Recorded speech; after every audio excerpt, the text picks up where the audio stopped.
Daniel, muy buenas. Buenas noches, muchísimas gracias por la invitación. Soy súper fan del programa, de este y del anterior, por supuesto, y estoy encantado de poder otra vez compartir el plató contigo. Nosotros encantados de tenerte aquí. Hemos hablado en alguna ocasión, pero yo creo que frente a frente en programa. En estudio es la primera vez que estamos. Esta es la primera vez que estamos en el estudio. Hemos hecho, yo creo que 2 o 3 programas en el pasado, pero sí, para mí es una gran ilusión para estar otra vez y compartir esto con los oyentes del programa. Y eso que nos hemos peleado en alguna ocasión por la información, no por como siempre tiene que ser cosas ideológicas. Porque ha sido nominado recientemente para el Pulitzer, para el Nobel. Todo esto nos hace pensar, bueno, el Club Bilderberg, el libro, el primero por el que se te conoce, fue una irrupción brutal en las tiendas. Pero Daniel Stulin existe antes, evidentemente. Daniel existía antes, es una de las cosas que la gente... Este señor nació en 2005, no, yo no nací en 2005, nací en el año 1966. Lo que pasa, yo cuando salí de los servicios de contraespionaje en 2005 de forma oficial, pero ya en 2012 ya mi cuerpo dijo basta. Y entonces ya era el momento de salir y empecé a pensar qué voy a hacer yo con mi vida al salir, porque uno tiene que ganarse la vida para comer, ¿no? Y pensé que conocía bastantes cosas interesantes así privadas o medio secretas que podríamos contar y escribir algún libro, y de ahí salió la verdadera historia del Club Bilderberg. Pero o sea, ni los sueños más descarados podría haber pensado, ni yo creo que ni yo ni nadie, que un libro como este, que yo pensaba que a lo mejor vendería 5 o 6 mil copias, 10, me daría, yo que sé, un poquito para vivir unos meses, se ha convertido en mega bestseller mundial con más de 6 millones de copias vendidas en casi 70 países, en 40 y... yo no me acuerdo, 4 o 5 idiomas y bueno... Y 200 o 300 ediciones diferentes del libro. Eso quiere decir mucho. Cuando ves el mismo libro con muchas portadas en la misma editorial, eso es bueno. No solo eso, sino también en América Latina, como hemos viajado mucho con Planeta por países como Perú y Colombia, etcétera. Entonces, ahí yo hasta tengo la versión completa de todos mis libros, versión pirata. ¿Sabes? Cuando estás en lugares como Lima, Perú, y tienes, yo creo que esos epicentros, no zona cero, de ventas libros pirata, pues hasta ahí yo compraba mis libros, una edición, preguntando a esa gente que los estaban vendiendo en la calle, oye, ¿cómo se llama el escritor? Me decían, Daniel Stulin, ¿sabes? Y no me reconocían. Entonces la chica de Planeta me decía, si te conocen estos en la calle, que venden los libros de todo el mundo, ya eres famoso. Acabas de decir cuando saliste de los servicios de contraespionaje de Rusia. Que fue en los que estuviste, pero tu vinculación con Rusia no se rompió por eso, ni mucho menos. No puede romperse. Yo soy ruso, nací en Unión Soviética, en Lituania, pero no soy lituano, como muchos de vez en cuando. He visto cosas diciendo, estoy lituano, no soy lituano. Nací en República Soviética de Lituania. Somos rusos, hablamos ruso, no hablamos lituano, y no se rompió. Mi abuelo era el coronel también del contraespionaje, y ya cuando salí después, tuve un programa en RT, Russia Today, de televisión. Durante 2 años y medio me echaron de RT televisión, por la gente que piensa que es cadena de propaganda del gobierno ruso. No es así, es una cadena independiente financiada en gran parte del gobierno ruso, pero me echaron justo por sacar a la luz los trapos sucios de la presidenta de Argentina, Cristina Kirchner, donde yo expliqué en un programa cómo ella vendía los territorios de Patagonia, que son los territorios mejores, más fértiles de Argentina, a la élite supranacional, y los miles de millones que ganaba lo escondía en cuentas secretas de Suiza, con documentación por medio de todo, ¿no? Y bueno, pues la presidenta de Argentina llamó a RT personalmente e exigió que me despidieran a cambio de dar la licencia para emitir en directo en Argentina. Esta es la realidad del mundo. Fíjate, en RT nosotros te hemos visto, te hemos seguido.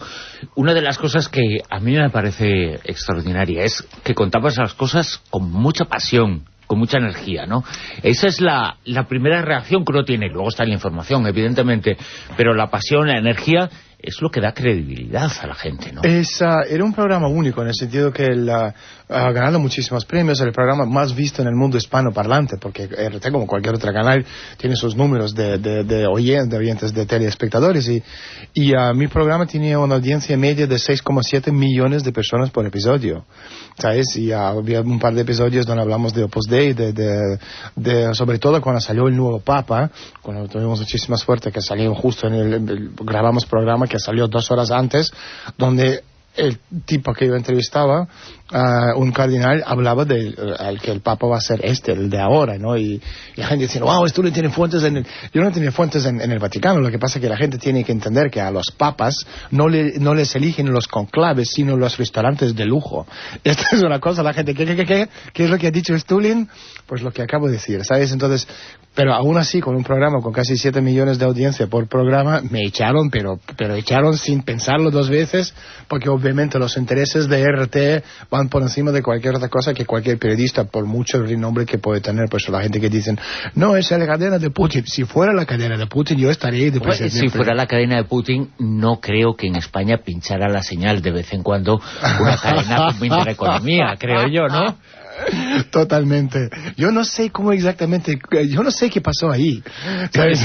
Yo me lo sigo sin explicar, pero bueno, es la realidad, ¿no? Yo lo he visto, digo, pero por la primera vez que me mandaron un link de Intereconomía, Julio Ariza, ¿estás entendiendo? ¿Pero cómo? No entiendo. Acabas de decir una frase que me ha gustado mucho. El mundo se decide en los restaurantes de lujo.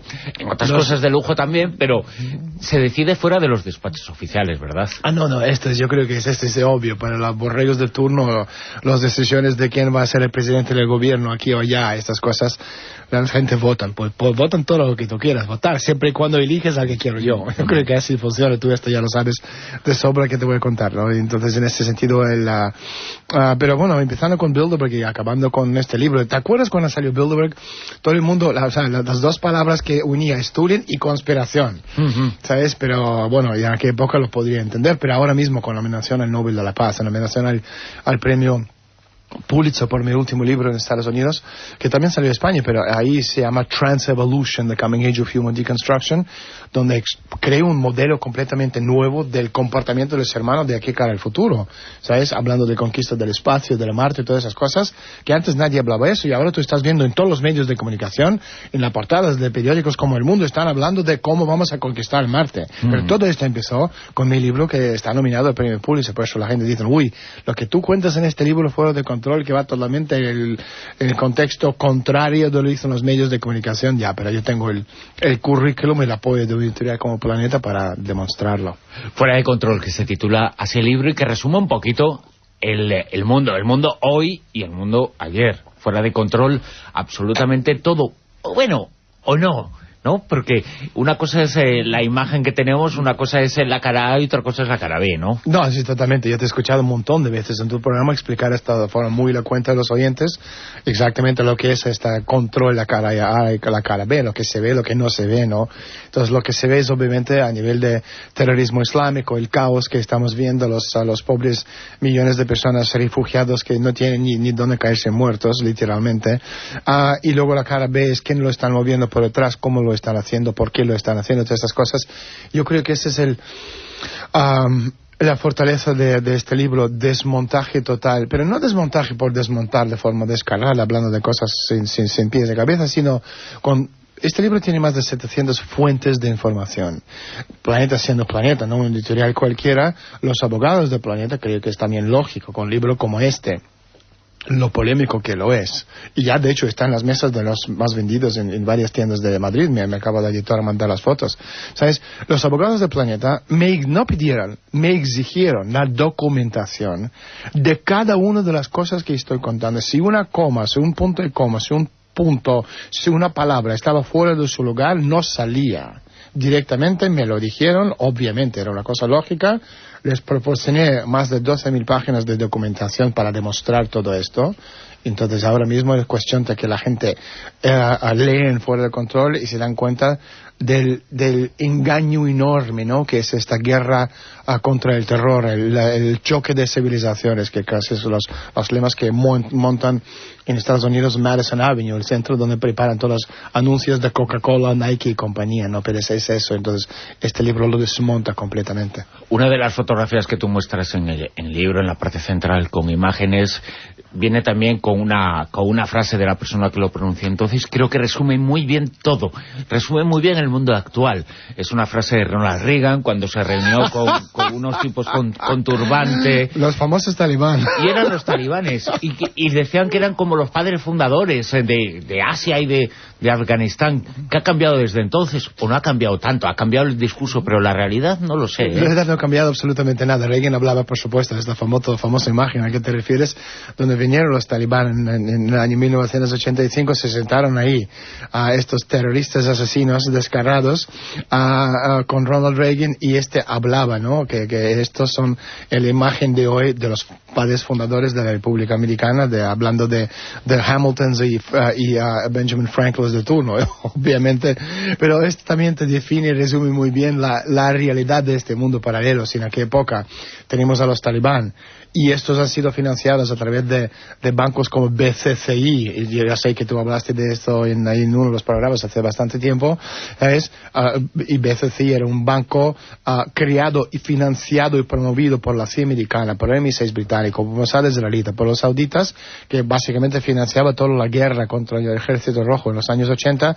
No ha cambiado absolutamente nada. Hoy por hoy BCCI ya no existe, lo desmontaron en 1991 cuando terminó la guerra. Hoy tenemos UBS y tenemos Hongshang, Hong Kong Shanghai Banking Corporation, UBS en Suiza y Hongshang en Dubai. Y uno de los elementos centrales cuando yo empecé de poner en pie este libro, ¿no?, es en el año 2010. Más o menos, me llegó la información de un whistleblower americano. ¿Sabe lo que es un whistleblower? Sí. ¿No? Yo no sé cómo decirlo en español, pero bueno, son estos soplones que trabajaban para el gobierno americano, que tenían información muy importante y se dieron cuenta que había una traición por parte del gobierno, que el gobierno quería esconder, y ellos querían sacar esta información. Por la Constitución y por ley en Estados Unidos tiene derecho y la obligación de hacerlo. Por supuesto, el gobierno americano no sigue ningún patrón de ley ni la Constitución, y muchos de ellos terminaron en la cárcel. Pero un tipo concreto, Brad Bilkenford, la gente puede mirarlo, está en el libro, ese es el nombre, Brad Bilkenford. Este tipo, que era un analista para UBS en Suiza, encuentra en el año 2008 19,000 cuentas secretas, donde hay más o menos, convirtieron lo de francos suizos a dólares, 54,000 millones de dólares. Repito, 54. La gente tiene que ver la cara de Bruno, es una proeza. 54,000 millones de dólares en 19,000 cuentas secretas, cuentas compartidas entre la CIA americana, la MI6 británico, los mismos de siempre, los servicios secretos israelitas de los sauditas, que se usa como fuente de financiación de terrorismo islámico. Una de las cosas que me ha llamado mucho la atención, varias cosas y varias frases en Fuera de Control. Una de ellas, que tiene que ver con lo que acabas de mencionar, la importancia de los servicios secretos británicos y del Imperio Británico en realidad. En el libro hablas mucho de eso. ¿Se puede pensar que el mundo entero está dominado única y exclusivamente por los Estados Unidos y la fuerza del dinero es importante, pero incluso la City de Londres, que viene a ser el Wall Street de Londres, pero casi lo colocas al revés, ¿no?, por encima de Wall Street? Obviamente, el Imperio Británico es lo que ha creado todos los estados en Oriente Medio. El Imperio Británico es la extensión, hablando también, uniendo Club Bilderberg a toda esta historia, lo que hoy se llama Club Bilderberg. O sea, yo cuando puse a investigar, ¿no?, de todas esas temáticas, esto remonta a la Edad Media, a la nobleza negra veneciana. Tú hablas de estas cosas, de programas sobre todo del pasado, ¿no?, histórico de lo que somos como planeta Tierra. Entonces, lo que hoy se llama Bilderberg, yo pasé 3 años y medio investigando en la Biblioteca Nacional de Florencia. Ahí encontré, ¿sabes?, volviendo atrás, a que te das con la base de dónde vienen esa gente. Entonces, lo que viene de esa gente es de lo que se llamaba la nobleza negra veneciana. Y esta nobleza negra veneciana, hoy por hoy, sigue existiendo, ha cambiado su disfraz, su perfil y todo, pero sigue existiendo. Simplemente se ha mudado a Inglaterra y se convirtió en Inglaterra en Gran Bretaña. Es la extensión de aquella nobleza negra veneciana. Y para que la gente sepa algunos de los nombres, los Agnelli, por ejemplo, los propietarios del Fiat, ellos son la extensión de esta nobleza negra veneciana. Entonces, o sea, estos no es que de ahora, es de toda la vida, desde siempre. Entonces, cuando hablamos del poder en la sombra, podemos hablar de estos grupos, pero tenemos que entender de dónde vienen. Entonces, obviamente, cuando hablamos de terrorismo islámico de Oriente Medio, es la corona británica, es el imperio que crea los estados en el Oriente Medio, que dibuja o desdibuja los países, las fronteras, después de la Primera Guerra Mundial. Y son ellos que, al fin y al cabo, han patrocinado este terrorismo terrorismo islámico financiado por Arabia Saudita, porque son ellos que están por detrás de la creación de estos wahabistas beduinos saudíes que están en el trono controlando, que tienen las llaves de Meca y Medina, gracias a este famoso imperio británico del que estamos comentando. Entonces, obviamente, Inglaterra y el imperio, que solo hay uno, imperio británico, es muchísimo más importante incluso que Estados Unidos, que al fin y al cabo es simplemente el matón de turno, muy poderoso, pero no tiene nada que ver a nivel de trabajo intelectual, porque dices, no, pero Inglaterra es un país muy pequeño. No tiene importancia, porque Venecia era muchísimo más pequeño, pero tiene las fuerzas de diplomacia más fuertes del mundo, y a través de todo ese tramaterío, ¿sabes?, y chantaje podían crear, hacer deshacer las relaciones entre países, y los ingleses obviamente es la extensión de estos venecianos y han aprendido muy bien cómo hacer lo mismo. Podía pensarse que el mundo entero está dividido por malos, buenos, que lo mencionas bastante en el libro, esa división, malos y buenos. Entre los malos están el ISIS, que has mencionado, parece ahora el enemigo común, el enemigo de todos. Pero el ISIS, ¿quién lo creó? ¿Lo crearon? Claro, porque en el fondo parece que nos hemos olvidado de esa parte. Escogemos, o escogen cuando nos dicen una parte, y nosotros también tenemos un cerebro selectivo, porque ¿quién creó al ISIS? O sea, es la creación, sobre todo, cuando tú investigas cualquier cosa, tú tienes que ir a la base. La base es quién lo financia, de dónde viene el dinero, cuál es el objetivo final. ¿Sabes? Y en ese sentido, cuando contestas esas preguntas, el resto es muy, muy sencillo.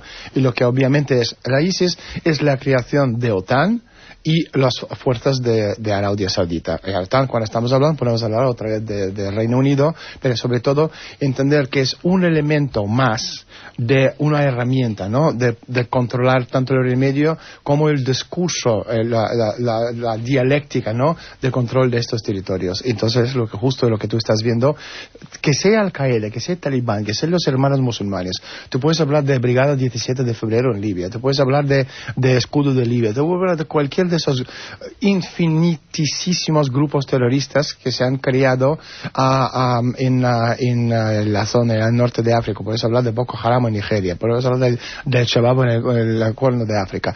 Pero todos esos grupos terroristas vienen financiados de los mismos fuentes. Ya hemos comentado City of Londres y obviamente Estados Unidos, pero por encima de todo la Arabia Saudita, que como yo explico en el libro, desde los finales de los años 70, cuando empezó la guerra contra los soviéticos en Afganistán, hasta ahora, los sauditas han gastado 87 mil millones de dólares en financiar terrorismo internacional. Es el epicentro de todos los males a nivel de financiación del terrorismo, y podemos ir al mismísimo el rey de Arabia Saudita, rey Salmán, que antes era el príncipe Salmán, pues íntimo de Juan Carlos de Borbón, pero también íntimo y más importante y grave del presidente de Estados Unidos, Barack Obama.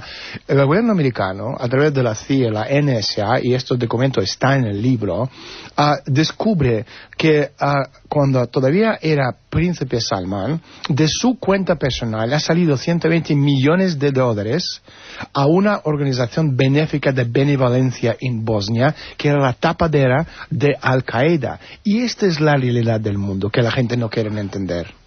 Pero estuvieron todos cuando tomó el poder este hombre, estuvieron todos, iba a acabar con las cosas raras que se hacían en el pasado, ¿no? Los sauditas, es que ¿cómo van a acabar con cosas raras que al fin y al cabo son ellos, están controlados por el imperio? Mira, te pongo otro ejemplo que son las cosas que tienen que indignar cualquier ser humano coherente, ¿sabes? Si, por ejemplo, cuando el tipo Brad Bilkenford me empieza a pasar la información, porque él volvió a Estados Unidos después de descubrir estas cuentas secretas, y lo explicó el gobierno americano, y una sesión cerrada del Comité Permanente del Senado americano. El Comité Permanente, uno de los miembros del comité era un senador que se llamaba Barack Obama. Entonces Brad Bilkenford ya en el año 2008 había explicado la existencia de estas 19.000 cuentas secretas que tenía 54 mil millones de dólares de dinero que usaban para financiar terrorismo. Entonces cuando Barack Obama hace 2 años o 3 años o hace 6 meses salía y decía que no saben cómo se financian esa gente, o los medios de comunicación que usan los idioteces como los terroristas de ISIS habían robado 400 millones de dólares de un banco en Mosul, ¿te acuerdas, no? Tú vas a Bankia o cualquier banco en Madrid y pides 10.000 euros, te miran como a un imbécil, dicen, no tenemos este dinero en efectivo. ¿Cómo vamos a poder creer que un banco en Mosul tendría en la caja fuerte 400 millones de dólares? No existe. Lo que existe, las cuentas secretas en Dubái, en los Emiratos Árabes, y al mismo tiempo el dinero que existe en bancos como UBS. Pero lo más grave, cuando hablamos de bancos como UBS, ¿cómo se financió el terrorismo a través de UBS? Muy sencillo. A través de una fundación, lo explico en detalle en el libro que se llama Optimus Foundation. El testaferro de Optimus Foundation era un tipo que se llamaba Abdullah Aziz. Abdullah Aziz es el testaferro de Al-Qaeda y de Bin Laden. Pero no solo eso. Ojo, este es el tipo que financió la campaña presidencial ¿de quién? De Barack Obama en el año 2008 a través del presidente, o el consejero chairman, ¿no?, de UBS Américas, Robert Wolf. Entonces, la gente que están escuchando, ¿qué van a pensar? Que el presidente de Estados Unidos se financió su campaña presidencial con el dinero sucio del testaferro de Al-Qaeda. Este es lo que tiene que ser el titular de todos los medios de comunicación. Jolín, es que se me ocurren tantas cosas que yo no sé si da tiempo en un solo programa a resumirlas, porque acabas de mencionar unos nombres y una serie de cosas. El mundo es muy olvidadizo, es lo que yo pienso, muy olvidadizo en el sentido de que quién financió, o uno de los financieros del crecimiento y ascenso, porque ya estaba en una gran familia de los Bush, pero en el fondo son los mismos, ¿no?, que los de Obama, los mismos del mundo actual, en el sentido de que al final te das cuenta de que todos son iguales. Da igual el partido al que pertenezcan, pero en el fondo son muy parecidos, ¿no? Porque con este gobierno se hizo una fotografía con el ministro, una fotografía que apareció por internet, algunos dicen que es falsa, sí, pero ahí están uno de los personajes más importantes de la defensa norteamericana, con el que ahora es el más malo del mundo, el líder de ISIS, ¿no? Y nos hemos olvidado de eso. Nos hemos olvidado porque no queremos saber. Yo creo que más es eso. O sea, debe ser, tú tienes el tipo, hay fotos en internet y también en mi libro, de senador americano John McCain, claro, este sí que es descerebrado mental, ¿sabes? Este tipo con un personaje que es el responsable del derrocamiento de Gaddafi y del asesinato del embajador Stevens en Benghazi, que se llama Abdel Hamid Belhaj. Hay una foto donde el gobierno americano, después de que este tipo, que era terrorista el número 1 más buscado por el gobierno americano a finales de los años 80, los americanos le contratan. Este tipo, después de 11 de septiembre, lo capturaron y le metieron en la cárcel, en Guantánamo. Entonces estuvo 6-7 años en Guantánamo, luego lo sacaron los mismísimos americanos, porque querían que él y su tropa de alcaidistas derrocaron a Gaddafi. Entonces le sacan, le pagan casi $8 millones. O sea, no por ser bueno, sino por ser terrorista. ¿Sabes? ¿Para qué trabajar si puedes ser terrorista? Matas mucho, te pagan mucho. ¿Sabes? Para que él matara a Gaddafi. Empiezan de suministrar armas a través de la embajada de Benghazi, que no era embajada, sino un centro, un outpost de la CIA americana. Quitan y matan a Gaddafi, y el gobierno americano le nombra a este Belhaj el gobernador militar de Trípoli, y John McCain le da una placa que está en el libro, ¿sabes?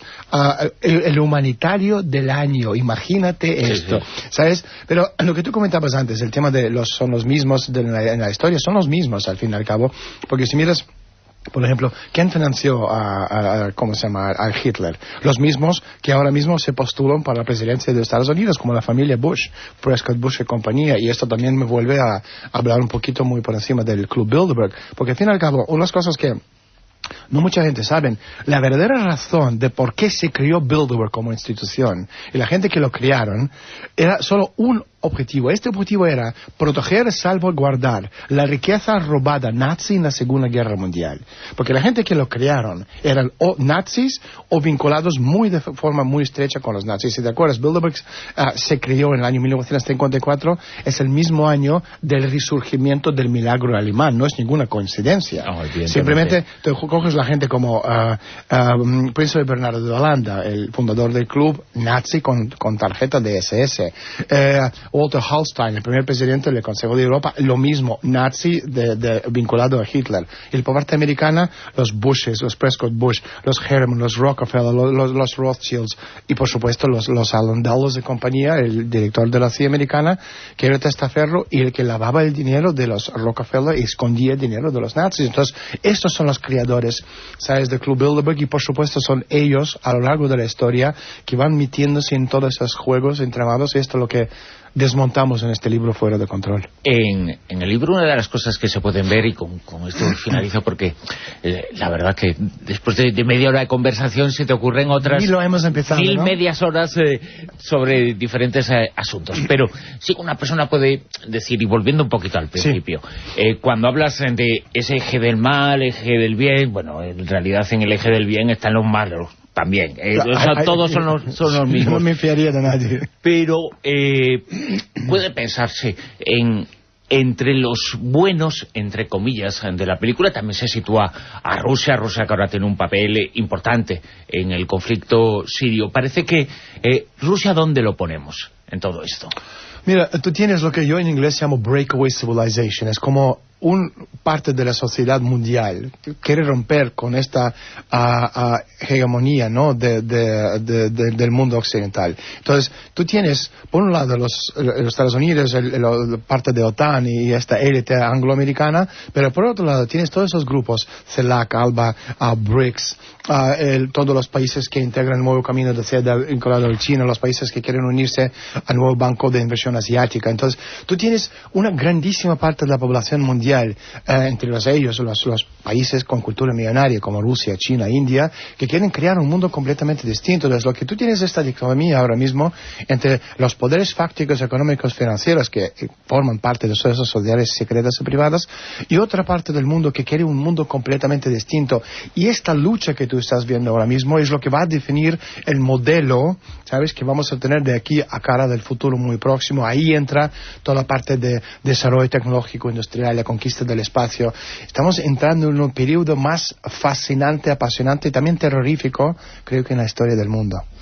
Fuera de Control, con que sea una décima parte de lo que triunfó el Club Bilderberg, bueno, pues será un éxito, ¿eh? Bruno, que Dios te escucha.